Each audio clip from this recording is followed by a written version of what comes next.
जय श्री कृष्णा, राधे राधे। आप सभी को माघ मास की हार्दिक शुभकामनाएं। आज से आप प्रतिदिन माघ मास महात्म्य की कथा इसी चैनल के माध्यम से सुनेंगे। आज आप सुनेंगे माघ मास महात्म्य का पहला अध्याय। माघ मास की शुरुआत पौष पूर्णिमा के बाद से शुरू होती है। हिंदू धर्म के शास्त्रों में भी माघ मास का विशेष महत्व बताया गया है। धार्मिक मान्यताओं के अनुसार इस मास में भगवान विष्णु और सूर्य देव की पूजा अर्चना करने से साधकों को सभी मनोकामनाएं पूर्ण होती हैं। इसके अलावा इस महीने को स्नान दान और पूजा पाठ के लिए सबसे शुभ समय माना गया है। ऐसा माना जाता है कि इस महीने में स्नान दान करने से जीवन में सुख शांति और पुण्य की प्राप्ति होती है। पौष पूर्णिमा समाप्त होते ही माघ महीने की शुरुआत हो जाती है। इस साल बहुत ही शुभ योग में माघ स्नान प्रारंभ हो रहा है। साल 14 जनवरी 2025 से यानी मकर संक्रांति के दिन से माघ स्नान प्रारंभ हो रहा है और 12 फरवरी 2025 तक ये माघ स्नान चलेगा। हिंदू धर्म शास्त्रों में माघ माह का विशेष महत्व बताया गया है। इसी माह में दुनिया का सबसे बड़ा मेला कुंभ का भी आयोजन होता है। इस दौरान पवित्र नदी में स्नान करना और दान का विशेष महत्व है और धार्मिक मान्यताओं के अनुसार इस माह में स्नान दान करने से व्यक्ति को भगवान विष्णु की कृपा प्राप्त होती है और शुभ फलों की प्राप्ति। इस माह में ब्रह्मा मुहूर्त में पवित्र नदी या फिर तीर्थ स्थलों पर स्नान करना भाग्य और सुख कोष की शांति को बढ़ाता है। हर दिन भगवान विष्णु और शिव जी की पूजा करें। विशेषकर माघ पूर्णिमा और वसंत पंचमी के दिन व्रत रखना अत्यंत शुभ माना गया है। हिंदू धर्म में माघ मास धार्मिक परंपराओं को निभाने का शुभ समय माना जाता है। इसके साथ ही यह आत्मशुद्ध और धर्मपरायण कार्य करने के लिए अत्यंत लाभकारी होता है। इस महीने में किए गए सभी पुण्य कर्मों का फल आपके भाग्य को संवारता है और साथ ही भगवान के भक्ति का अवसर भी प्रदान करता है।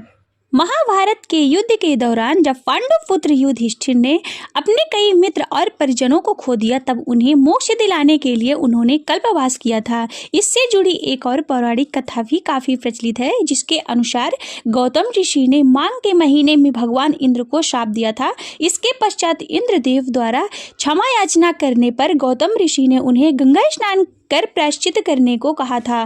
तब इंद्रदेव ने गौतम ऋषि की बात को मानते हुए पवित्र नदी में स्नान किया। इसके फलस्वरूप इंद्रदेव को गौतम ऋषि के श्राप से मुक्ति मिली। उस समय से हर साल माघ मास के दौरान लोग शाही स्नान करने के लिए पवित्र गंगा नदी में स्नान करने जाते हैं। प्राचीन पुराणों के अनुसार भगवान नारायण को पाने का सबसे आसान मार्ग माघ मास के पुण्य स्नान को बताया गया है। माघ मास के दौरान प्रयागराज में एक महीने के लिए माघ मेले का आयोजन होता है। इस मेले में देश विदेश के लोग शामिल होते हैं और पवित्र गंगा नदी में स्नान करते हैं। ऐसी मान्यता है कि माघ के महीने में काले तिलों से पूजा करने से शनि ग्रह के दुष्प्रभावों से भी राहत मिलती है। इसके साथ ही काले तिलों से पितृ तर्पण किया जाता है और पितृदोष से भी मुक्ति मिलती है। इसके अलावा इस महीने में भगवान कृष्ण की पूजा करना भी काफी शुभ माना जाता है। पूजा के लिए भक्तों को ओम श्री नाथाय नमः मंत्र का जप करना चाहिए। इस मंत्र का उच्चारण कोई भी व्यक्ति अपनी श्रद्धा अनुसार 11, 21 या 51 या फिर 108 बार भी कर सकता है। ऐसा कहा जाता है कि पूजा करते वक्त इस मंत्र का उच्चारण करने से भक्तों की बड़ी से बड़ी परेशानी भी दूर हो जाती है। पौराणिक कथा के अनुसार स्कंद पुराण के रेवा खंड में माघ स्नान के लिए कहा गया है कि इस कथा के अनुसार प्राचीन काल में नर्मदा तट पर सुब्रत नामक एक ब्राह्मण रहता था। उस ब्राह्मण को वेद शास्त्रों और पुराणों की जानकारी थी, लेकिन वह स्वभाव से लालची था। उसने अपना पूरा जीवन पैसे इकट्ठा करने में गुजार दिया था। सुब्रत जैसे जैसे बूढ़ा हो रहा था तो उसे कई प्रकार के रोग होते जा रहे थे। अपनी ऐसी हालत देखकर सुब्रत को इस बात का एहसास हुआ कि उसने अपना पूरा जीवन सिर्फ पैसे इकट्ठे करने में ही गंवा दिया। उस वक्त काफी सोच विचार करने के बाद सुब्रत ने यह मन बना लिया कि उसे स्वर्ग प्राप्ति के लिए कुछ अच्छे कार्य करना चाहिए। सुब्रत की ऐसा सोचते ही उसे एक श्लोक याद आया। माघे निम्रग्राह सलीले सुसीते विमुक्त पापान स्त्रीदिव्यम प्रयांति। इस श्लोक का स्मरण करते ही सुब्रत ने माघ स्नान करने का संकल्प लिया और इसी श्लोक के आधार पर वह गंगा नदी में स्नान करने गया। पूरे 9 दिनों तक सुबह जल्दी उठकर सुब्रत गंगा नदी में स्नान करने लगा।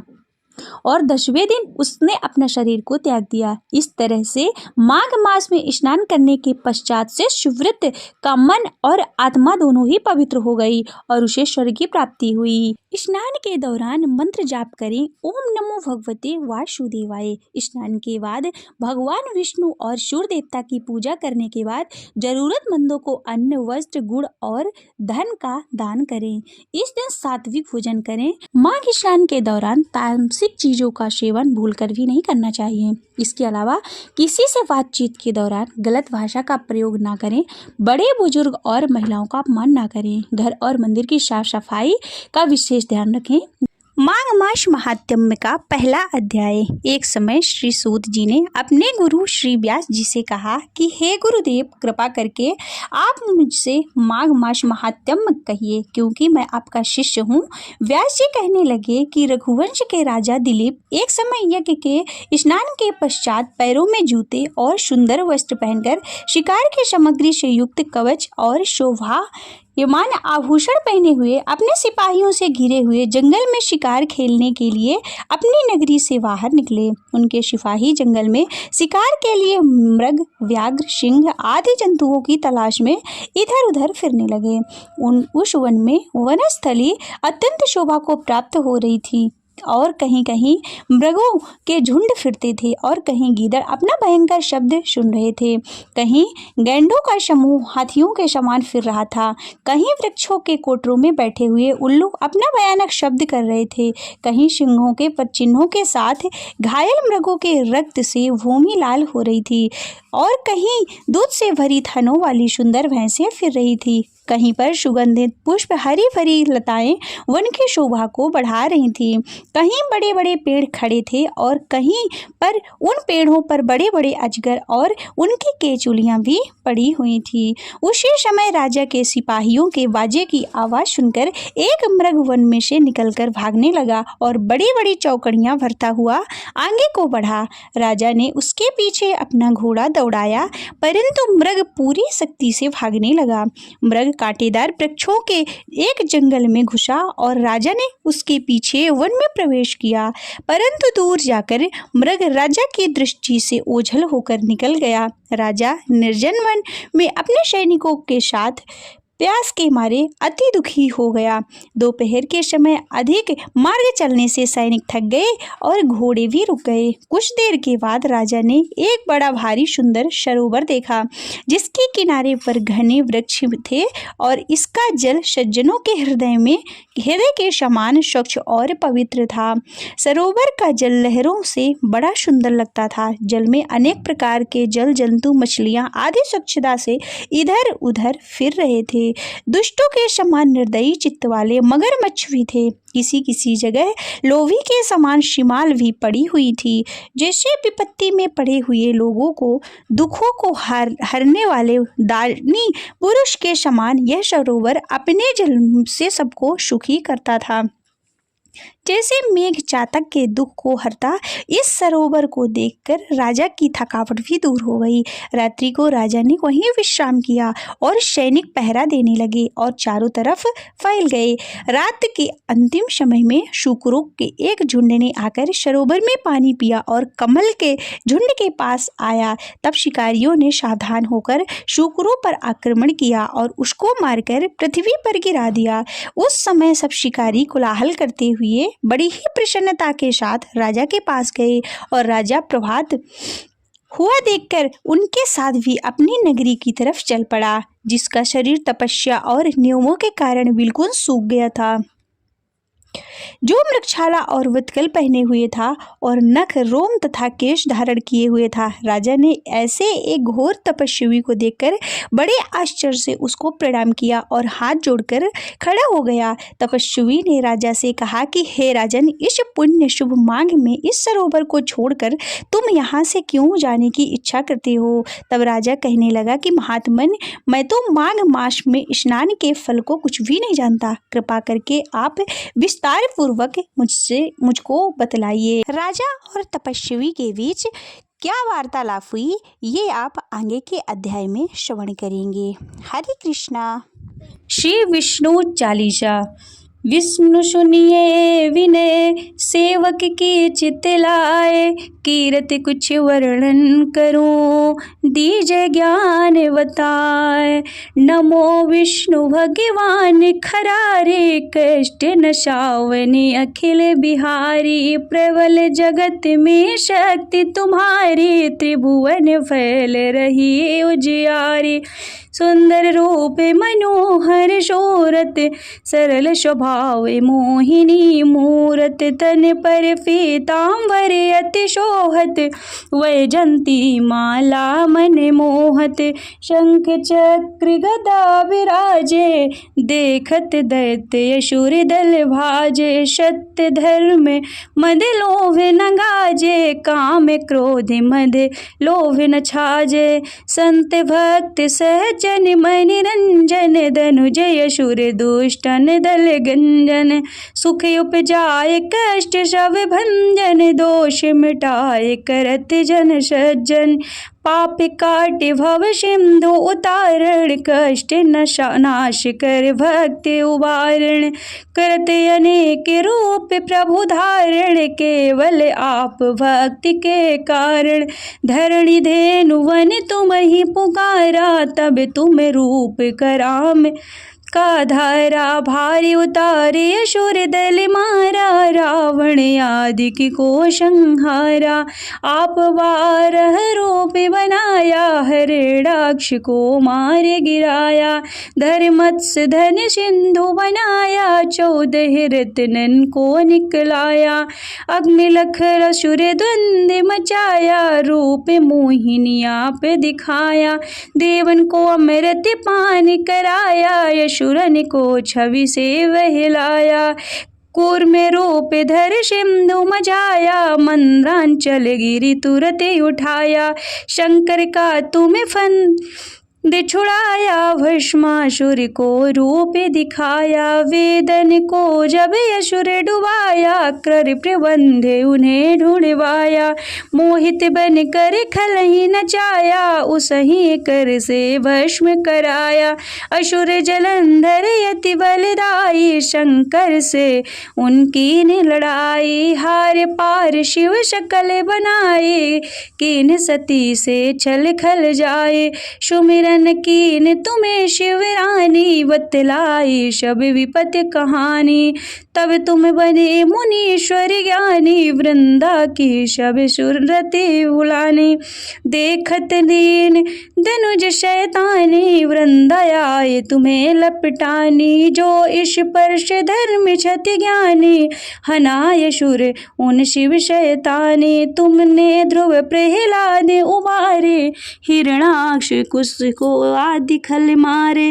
गणिका और अजामिन तारे, बहुत भक्त भव सिंधु उतारे। हर ही सकल संतापे हमारे, कृपा करहूँ हरि सिरजनहारे। देखा हूँ मैं निज दर्श तुम्हारे, दीन बंधु भक्तन हितकारी। चैते आप का सेवक दर्शन, करहूँ दया अपनी मधुसूदन। जानू नहीं योग्य जप पूजन हो, यज्ञ स्तुति अनुमोदन। शील दया संतोष सुलक्षण, विदित नहीं वृत्तिमो बोध विलक्षण। करहूँ आप का किस विधि पूजन, कुमति विलोक होते दुख भीषण। करहूँ प्रणाम कौन विषो विधि सुमिरन, कौन भांति मैं करहूँ समर्पण। सुर मुनि करते सदा सेवकाए, हर्षित रहते परम गति पाए। दीन दुखीन सब सदा कहाए, निज जन जान लेवे अपनाई। पाप दोष संताप नशाओ, भव बंधन से मुक्ति कराओ। सुख संपत्ति से सुख उपजाओ, निज चरणन का दास बनाओ। निगम सदा हे विनय सुनावे, पढ़े सुने जो जन सुख पावे। ओम जय जगदीश हरे, स्वामी जय जगदीश हरे। भक्ति जनों के के संकट दास जनों के संकट क्षण में दूर करी। ओम जय जगदीश हरि। जो ध्यावे फल पावे दुख विनशे मन का। स्वामी दुख विनशे मन का। सुख संपत्ति घर आवे सुख संपत्ति घर आवे कष्ट मिटे तन का। ओम जय जगदीश हरे। मात पिता तुम मेरे शरण गाऊं मैं किसकी। स्वामी शरण गाऊं मैं किसकी। तुम बिनी और न दूजा तुम बिनी और न दूजा आश करूं जिसकी। ओम जय जगदीश हरे। तुम पूर्ण परमात्मा तुम अंतर्यामी। स्वामी तुम अंतर्यामी। पार ब्रह्म परमेश्वर पार ब्रह्म परमेश्वर तुम सबके स्वामी। ओम जय जगदीश हरे। तुम करुणा के सागर तुम पालन करता। स्वामी तुम पालन करता। मैं मूर्ख खल कामी मैं मूर्ख खल कामी कृपा करो भरता। ओम जय जगदीश हरे। तुम हो एक अगोचर सबके प्राणपति प्रभु सबके प्राणपति। किस विधि मिलो दया मैं किस विधि मिलो दया मैं तुमको मैं कुमति। ओम जय जगदीश हरे। दीन बंधु दुख हरता तुम ठाकुर मेरे। स्वामी तुम रक्षक मेरे। अपने हाथ उठाओ अपने शरण लगाओ द्वार पड़ा तेरे। ओम जय जगदीश हरे। विषय विकार मिटाओ पाप हरो देवा। स्वामी पाप हरो देवा। श्रद्धा भक्ति बढ़ाओ श्रद्धा भक्ति बढ़ाओ संतन की सेवा। ओम जय जगदीश हरे। तन मन धन और संपत्ति सब कुछ है तेरा प्रभु सब कुछ है तेरा। तेरा तुझको अर्पण तेरा तुझको अर्पण क्या लागे मेरा। ओम जय जगदीश हरे। जगदीश्वर जी की आरती जो कोई नर गावे प्रभु जो कोई नर गावे। कहते शिवानंद स्वामी भजत हरि हर स्वामी मनवांछित फल पावे। ओम जय जगदीश हरे। ओम जय जगदीश हरे। स्वामी जय जगदीश हरे।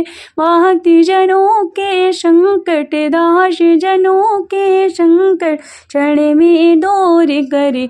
ओम जय जगदीश हरे। ओम जय जगदीश हरे। बोलिए भगवान विष्णु की जय।